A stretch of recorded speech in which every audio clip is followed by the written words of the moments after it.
BJP की सरकार ने असंगठित अर्थव्यवस्था पर आक्रमण किया है और आपको गुलाम बनाने की कोशिश की जा रही है।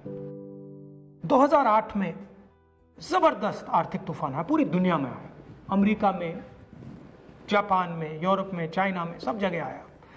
अमेरिका के बैंक गिर गए, कंपनियां बंद हो गई, एक के बाद एक कंपनी की लाइन लग गई, बंद हो गई। यूरोप के बैंक गिरे, मगर हिंदुस्तान को कुछ नहीं हुआ। यूपीए की सरकार थी, प्रधानमंत्री जी के पास गया और मैंने उनसे पूछा, मनमोहन सिंह जी बताइए, पूरी दुनिया में आर्थिक नुकसान हुआ है, हिंदुस्तान को कोई असर नहीं हुआ, कारण क्या है? मनमोहन सिंह जी ने कहा, राहुल, अगर हिंदुस्तान की अर्थव्यवस्था को समझना चाहते हो तो यह समझना होगा कि हिंदुस्तान में दो अर्थव्यवस्थाएं हैं। पहली असंगठित अर्थव्यवस्था और दूसरी संगठित अर्थव्यवस्था। संगठित अर्थव्यवस्था में बड़ी कंपनियां, नाम आप जानते हो। असंगठित अर्थव्यवस्था में किसान, मजदूर, छोटे दुकानदार, मिडिल साइज कंपनीज। जिस दिन तक हिंदुस्तान का असंगठित सिस्टम मजबूत है, उस दिन तक हिंदुस्तान को कोई भी आर्थिक तूफान छू नहीं सकता। अब आज के दिन आते हैं।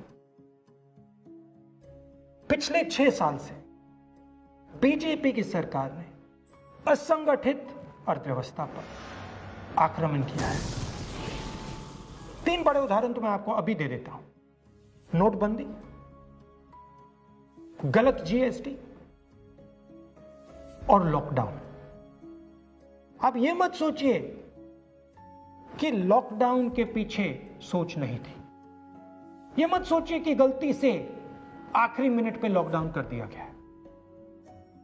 इन तीनों का लक्ष्य हमारे इनफॉर्मल सेक्टर को खत्म करने का है।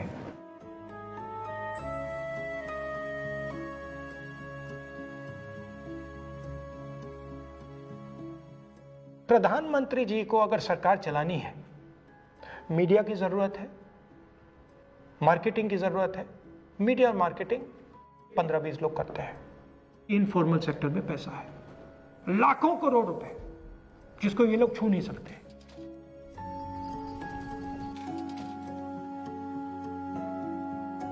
इसको ये लोग तोड़ना चाहते हैं, पैसा लेना चाहते हैं। इसका नतीजा आएगा। नतीजा यह होगा कि हिंदुस्तान रोजगार पैदा नहीं कर पाएगा। क्यों? क्योंकि इनफॉर्मल सेक्टर 90% से ज्यादा रोजगार देता है।